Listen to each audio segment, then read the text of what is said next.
जी, अस्सलाम वालेकुम। मेरा नाम आयज़ा हैदर है। मैं एक लाइफ़ कोच हूँ और मैं एक प्रोग्राम डिज़ाइन करके देती हूँ मुख्तलिफ़ लोगों को, जिससे वो अपनी ज़िंदगी के कुछ गोल्स जो हैं, उनको अचीव कर सकें और एक अच्छी भरपूर खुशियों से भरी ज़िंदगी गुज़ार सकें। सो उसमें ये है कि मज़ीद इन्फॉर्मेशन के लिए कि मेरी इंट्रोडक्शन क्या है, मैं क्या काम करती हूँ, आप मेरी कोई पुरानी वीडियोज़ देख सकते हैं। आज लाहौर में बड़ा एक बेहतरीन दिन है। स्मॉग-शमॉग गायब है और बड़ा क्लियर स्काइज़ हैं, हल्की-सी धूप, बल्कि अभी थोड़ी-सी फुहार पड़ी थी। तो मेरा बड़ा मूड था कि मैं बाहर बैठ के तो ये वीडियो बनाऊँ। लेकिन यहाँ पे ज़रा साइट्स एंड साउंड्स जो हैं ना, वो एक सुबह के वक़्त बड़ी एक्टिविटी सी होती है नेबरहुड में भी और अपने मेरे यहाँ ग्राउंड में भी अगर आप देख सकें तो बेशुमार बिल्लियाँ-शिल्लियाँ घूम रही हैं। तो इस वजह से दिल तो बहुत था, अब देखती हूँ कि अगर ये कंटिन्यूअसली मैं ये बना सकी। तो ये है कि आप लोगों की फीडबैक मुझे मिल रही है। मैं बहुत शुक्रगुज़ार हूँ कि पीपल आर रीचिंग आउट और उसमें ये है कि मेरी रिक्वेस्ट सिर्फ़ ये थी कि व्हाट्सएप पे फीडबैक देने की बजाय अगर आप यूट्यूब के ऊपर कमेंट्स वग़ैरह करते हैं ना, तो वो मेरे लिए ज़्यादा हेल्पफुल हो जाएगा। उसमें ये होगा कि जिन टॉपिक्स के ऊपर मैंने बात की है, अगर उसके नीचे ही उसकी फीडबैक मिल जाएगी, तो वो एक रिकॉर्ड भी रहता है और बंदा उसके हिसाब से कोई ना कोई कर देता है। अलग-अलग लोगों को व्हाट्सएप पे मुझे जवाब देना बहुत मुश्किल है। व्हाट्सएप पे कोशिश करें कि सिर्फ़ अपॉइंटमेंट्स अगर किसी ने लेनी है, तो उसके लिए आप राब्ता कर सकते हैं। और उसमें ये है कि अब मैंने अपना वो रिटन भी एक लिख लिया है, अपनी जो मेरी वो रजिस्ट्रेशन फ़ी है या सेशन फ़ी है या मेरी टर्म्स एंड कंडीशंस हैं। तो अब जो कोई पूछेगा वो मैं उसको फिर वो सेंड कर दिया करूँगी।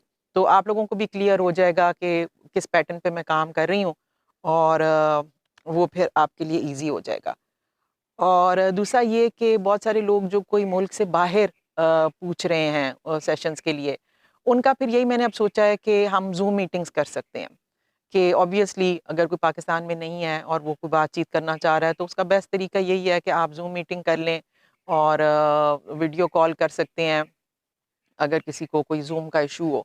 तो उसमें भी फिर ये है कि मुख्तलिफ़ मुल्कों के मुख्तलिफ़ टाइम ज़ोन्स होती हैं और उसमें फिर हमें देखना पड़ेगा कि आप किस मुल्क से हैं और उसके हिसाब से अपना प्लस माइनस करके जो कोई कन्वीनिएंट होगा दोनों तरफ, तो फिर हम उस चीज़ को लेके चल सकते हैं।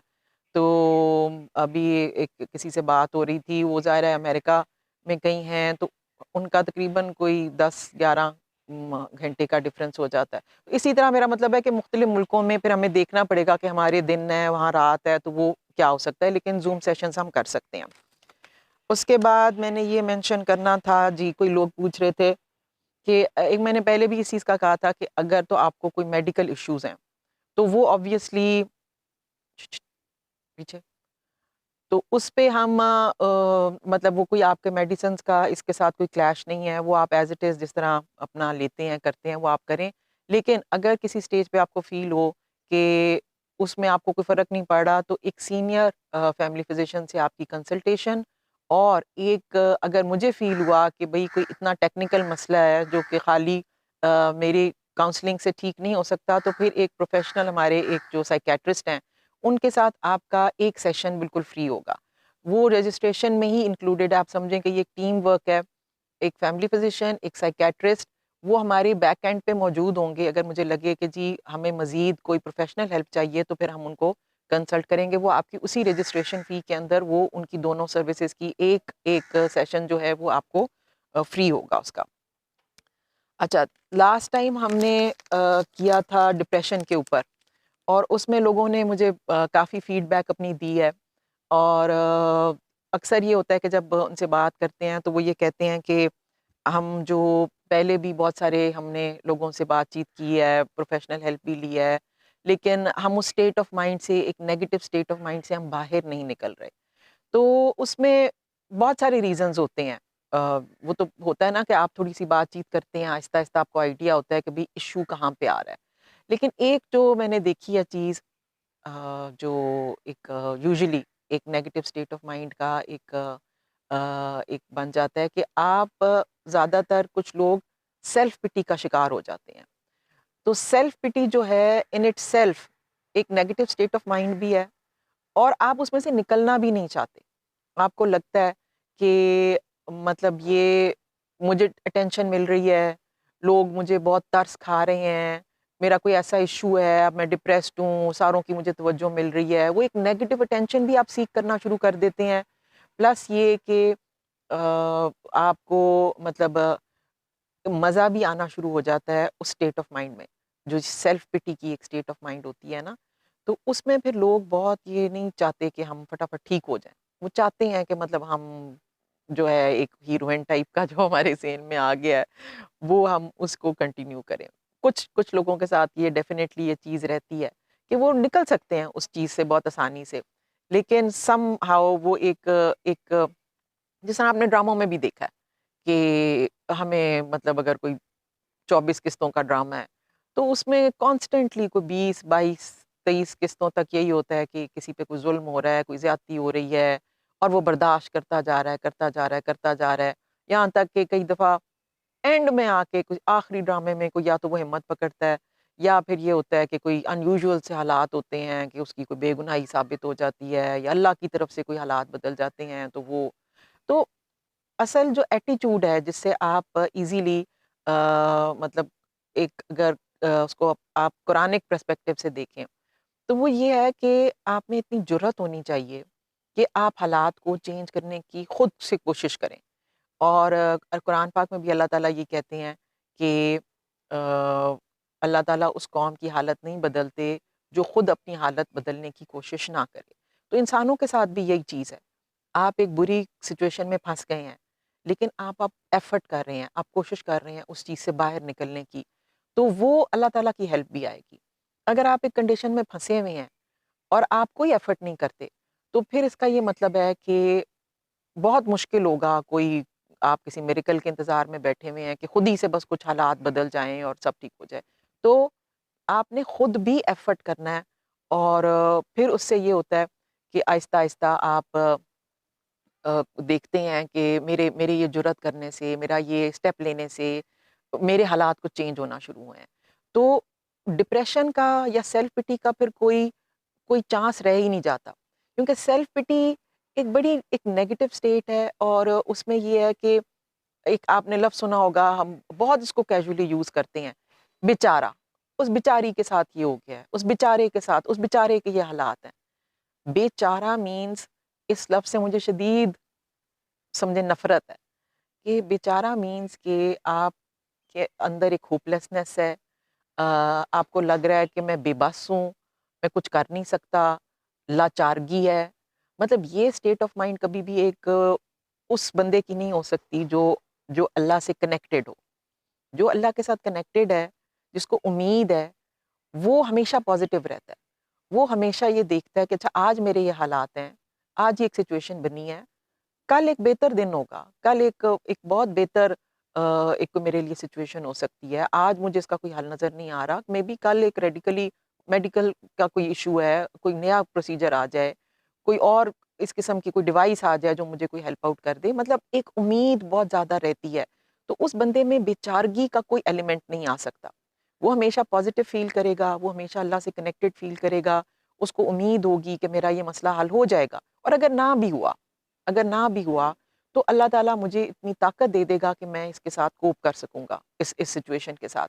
सो अपने आप को तरस खाना अपने ऊपर, अपने आप को बेचारा महसूस करना, अपने आप को सेल्फ पिटी के एक वो स्वीट डिश जो है वो खाते रहना, वो कोई एक एक मोमिन बंदे की शान नहीं हो सकती। तो अल्लामा इकबाल के बड़े शेर हैं इस चीज़ के अंदर, वो आहिस्ता-आहिस्ता किसी वक़्त मैं इनको साथ वो करूँगी भी क्योंकि अल्लामा इकबाल का भी यही था कि वो अ, आखिरी उम्र में तो उन्होंने बिल्कुल सिवाय कुरान के और किसी चीज़ से वो हेल्प नहीं लेते थे। सारी किताबें-शताबें इतने फिलॉसफर थे, ये वो उन्होंने सब कुछ छोड़ के आखिरी उम्र में अगर आप उनका पढ़ें, तो वो सिर्फ़ कुरान को फ़ोकस करते थे और उनका जो मैसेज है, बहुत एंड में आके तो बिल्कुल प्योर कुरानिक उनका उनका मैसेज है। वो आपको उम्मीद देता है, वो आपको उस नेगेटिव स्टेट ऑफ माइंड से बाहर निकालने की कोशिश करता है। तो इंसान के हाथ में कोशिश होती है। इंसान के रिज़ल्ट्स उसके हाथ में कभी नहीं होते, लेकिन कोशिश उसके हाथ में होती है। तो अगर आप एक कोशिश कर रहे हैं, तो इट मीन्स कि आपकी डायरेक्शन ठीक है। वो उसका वो क्या कोशिश का एक वो बड़ा अच्छा मैं अपने बच्चों को भी और सबको ये बताती हूँ। कि माली दा कम पानी देना पर मशकां पाए, ते मालिक दा कम फल फुल लाना लाए या ना लाए। आपके हाथ में तो कोशिश है, आपने पानी देना है, आपने एक पौधे को नर्चर करना है, उसकी हिफाजत करनी है, लेकिन उसमें अल्लाह ताला फल फूल लाता है, नहीं लाता, ये उसकी मर्जी है, वो आपके हाथ में नहीं है। तो जब आप इस स्टेट ऑफ माइंड में आ जाते हैं ना कि ठीक है, मुझे एक सेटबैक हुआ है, तो कोई बात नहीं, एक मेरे टेस्ट का शायद ये पार्ट हो, अब मैंने डिप्रेस नहीं होना, मैंने होपलेस नहीं होना, मैंने नेक्स्ट कोशिश शुरू कर देनी है कि अच्छा अब ये छोड़ के मैं अब ये वाला ट्राई करता हूँ, ये ट्राई करता हूँ। तो ये सारी चीज़ें जो हैं आहिस्ता-आहिस्ता आपको डिप्रेशन से भी निकालती हैं, आपको डायरेक्शन भी देते हैं और फिर आप में एक उम्मीद रहती है और आप बजाय अपने आप को बेचारा महसूस करने के, हेल्पलेस महसूस करने के लिए आप एफ़र्ट करते हैं। थोड़ी-सी उसमें आपको बैकबोन दिखानी पड़ती है, थोड़ी-सी बहादुरी और उससे ये होता है कि जब आपकी उम्मीदें अल्लाह के साथ हों, अल्लाह रज़ाक है। अगर आप अल्लाह को अल्लाह के नामों के साथ रिकॉग्नाइज़ कर लेते हैं ना क्योंकि इस्लाम में तो आपको पता है कि हम कोई इमेजेस तो बनाते नहीं हैं। ना आपने किसी नबी के हम बना सकते हैं इमेजेस, ना हम अल्लाह का कोई इमेज बना सकते हैं। तो हमने अल्लाह को रिकॉग्नाइज़ करना है, अल्लाह की जो जो नाम है, जो सिफ़ात हैं, उनके साथ हम रिकॉग्नाइज़ करते हैं। तो अगर आप थोड़ा-सा फ़ोकस करें कि मेरा रज़ाक तो अल्लाह है। हम कहें कि जी ये अगर मैं कर दूँगा तो ये ना हो कि मेरी रोज़ी-रोटी बंद हो जाए। आपकी रोज़ी-रोटी जितनी लिखी हुई है, वो किसी ना किसी फ़ॉर्म में आप तक पहुँचनी है, ये अल्लाह का वादा है, अल्लाह रज़ाक है। तो आप ये ना सोचें, वो एक एक डर, एक खौफ़ की सी कैफ़ियत होती है कि मेरा ये ना हो जाए, मैं ये करूँगा तो आप जुर्रत करें, डू व्हाट इज़ राइट। आपको नज़र आ रहा है कि ये ज़्यादती है, ये नहीं होना चाहिए। Maybe you are scared of a person, कोई घर का बड़ा है, तो आपने जुर्रत करनी है, आपने हौसला करना है, आपको पता हो कि जी मैंने सच बात कहनी है, मैंने हक बात कहनी है, व्हाटएवर जो उसका रिज़ल्ट हो वो मेरे हाथ में नहीं है। लेकिन जब तक आप खुद एफ़र्ट नहीं करेंगे, जब तक आप किसी का ज़ुल्म सहते रहेंगे, जब तक आप किसी की ज़्यादती बर्दाश्त करते रहेंगे, तो तब तक आपके हालात चेंज नहीं होंगे। तो ये छोटी-छोटी सी चीज़ें हैं मतलब बेसिकली आपकी इमोशनल स्टेट एक पॉज़िटिव स्टेट होनी चाहिए, पॉज़िटिव स्टेट ऑफ माइंड। और उसमें फिर ये मुख्तलिफ जो आपकी जो नफ्सियाती ये कंडीशंस होती हैं, डिप्रेशन हो या आपका सेल्फ पिटी हो या कोई भी ऐसी चीज़, वो फिर आप उसको ओवरकम कर लेते हैं। इंसान में इतना पोटेंशियल है, अगर आपको कॉन्सेप्ट्स क्लियर हों, मैं बार-बार यही कहती हूँ, हमारे कॉन्सेप्ट्स क्लियर नहीं, हमारे लिए इस्लाम एक एक रिचुअल्स का नाम है। सुबह उठे हैं तो नमाज़ पढ़ ली, तो दोपहर को नमाज़ पढ़ ली, तो अब बैठ के तिलावत कर ली। हमारे लिए रिचुअल्स हैं, हमारे हमारे कॉन्सेप्ट्स क्लियर नहीं हैं। जब हमारे कॉन्सेप्ट क्लियर होते हैं, वो आपको एनर्जी देते हैं, वो आपको जुर्रत देते हैं, वो आपको मोटिवेशन देते हैं। सो इसीलिए हमारी बेस जब तक अच्छी नहीं बनेगी, कुरान में ये भी बार-बार कह चुकी हुई हूँ कि कुरान कोई मुसलमानों की किताब नहीं है। कुरान इस खालिक की एक एक मैसेज है सब इंसानों के लिए। तो जो इंसान भी रिगार्डलेस कि वो मुस्लिम है या नहीं, जो इंसान भी वो वाला एटीट्यूड अपनाएगा, वो खुशी में होगा, वो सुकून में होगा। उसके लिए मुसलमान होना कोई क्राइटेरिया नहीं है। और मुसलमान होने के और कुछ थोड़े से आ जाती हैं, कंडीशंस आ जाती हैं, टर्म्स एंड कंडीशंस आ जाती हैं, लेकिन जो एटीट्यूड्स हैं वो आपके अगर प्रॉपर होंगे तो कोई भी इंसान हो, वो उससे फ़ायदा उठाएगा क्योंकि बेसिकली ये आपके क्रिएटर ने आपको एक गाइडेंस दे दी है। तो वो क्रिएटर सबका है, मुसलमानों का भी है, हिंदुओं का भी है, क्रिश्चियंस का भी है, किस सबका है, सेकुलर लोगों का भी है। एटीट्यूड्स जो अल्लाह के बताए हुए हैं, अगर वो ठीक रहेंगे तो you will be a happy person, you will be a satisfied person.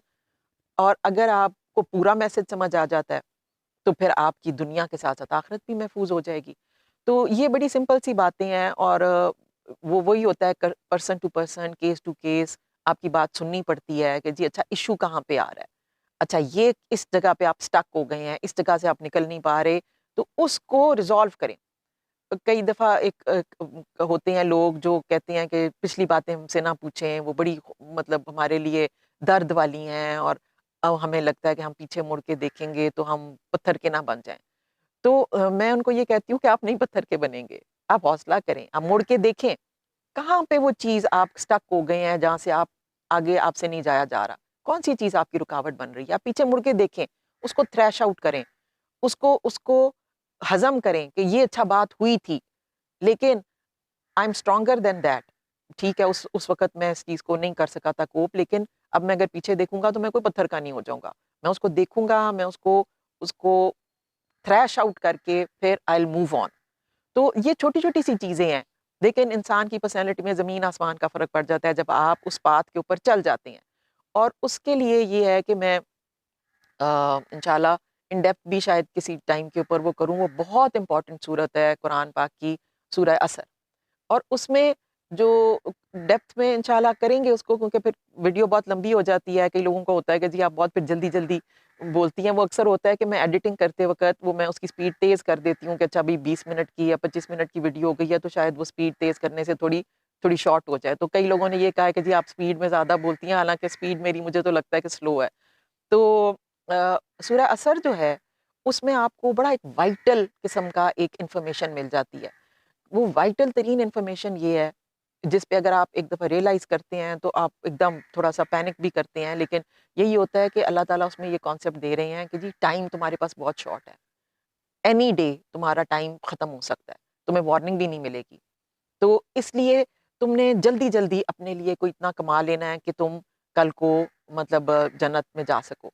तो जब आपकी इन छोटी-छोटी चीज़ों के ऊपर, इस गाइडेंस के ऊपर आपका ध्यान पड़ जाता है ना, और यू रियलाइज़ कि I am running out of time, तो फिर आपके पास फारिग बैठने का, हेल्पलेस होके बैठने का कोई ऑप्शन रह नहीं जाता। फिर आप कहते हैं कि यार जल्दी-जल्दी से अपने लिए मैंने कुछ बेहतरी करनी है, पता नहीं किस टाइम के ऊपर मेरा टाइम ख़त्म हो जाए, मैं अभी बाहर निकलूँ, एक्सीडेंट हो जाए खुदा ना ख़ास्ता, कोई बम धमाका हो जाए, कोई और मसला हो जाए। मेरी लाइफ़ की कोई गारंटी नहीं है कि मैंने बूढ़े होके 50 साल के से बाद कोई 80 साल का, 100 साल का होके मरना है, मैं किसी टाइम के ऊपर भी मतलब ख़त्म हो सकता हूँ। और एवरी डे हमें ये रिमाइंडर्स मिल रहे होते हैं, एवरी डे हादसात हो रहे होते हैं। अभी पिछले दिनों पारा-चनार में इतना वो हुआ है कि वो पूरे-पूरे एक काफ़िले के ऊपर फायरिंग करके उन्होंने पता नहीं 100 बंदों को शहीद कर दिया। बच्चे भी थे, सबसे छोटा बच्चा मेरे ख़्याल में 6 महीने का था उसमें। सो जब हमें ये अंदाज़ा हो जाता है कि जी time is the most important thing, तो हम उसको वेस्ट नहीं करेंगे, हम उसको यूटिलाइज़ करने की कोशिश करेंगे। सो इंशाल्लाह ये वीडियो भी ज़रा लंबी हो गई है, लेकिन इंशाल्लाह नेक्स्ट देखूँगी कि आपकी फ़ीडबैक क्या आती है, किस टॉपिक पे बात करनी है। आज के लिए इतना ही, इंशाल्लाह फिर नेक्स्ट वीडियो में मिलते हैं। अस्सलाम वालेकुम।